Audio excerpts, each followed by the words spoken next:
Just past the entrance to Stockton Park in Ortega stands this statue that greets each visitor.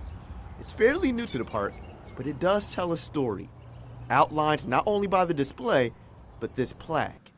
Allison Haramis, at just 15 years old, was killed in a car crash in 2009 while riding home from school with a friend, a sophomore in high school.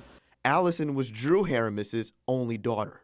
Our precious Allison was a fun, loving, happy child. She was a hard worker. When I think of Allison, she had the best laugh and a beautiful smile. Her biggest passion in life was dancing. That's why the display is of a young girl dancing. It just gives me chills. It still gives me chills. As Haramis grieves her daughter's untimely death, she helped launch this foundation, known as Angels for Allison, soon after. It helps Northeast Florida families who lost a child pay for their funerals. Haramis says the foundation has helped about 175 families so far this year alone. It's paid for at least 1,200 funerals since starting back in 2010. It's such a devastating time in someone's life, and there's so much going on, and we are able to take that, give them some relief by taking the financial burden away. There are many families paying tribute on the World Day of Remembrance to those like Allison who died in crashes. The organizer of Jacksonville's event is Lauren Rushing. Everyone deserves to reach their destination safely. And in the United States, there are 40,000 people per year who die in traffic crashes. Rushing is the vice chair of Jacksonville's Bicycle and Pedestrian Advisory Committee, a non-formal committee and advocacy group.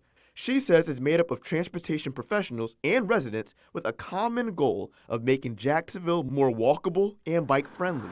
Her hope is that this will prevent similar accidents moving forward.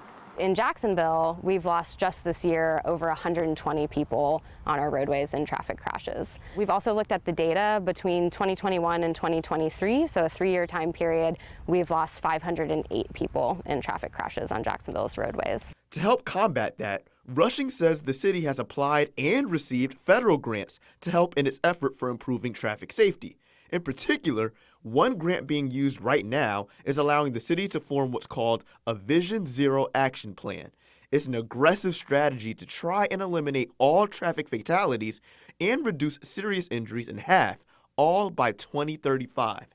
With the help of technology, the plan rethinks how roadways are designed through the testing and assessment of trial street patterns. When something like this happens, the general response is typically, well, that's really sad, but it happens. You know, people get in traffic crashes.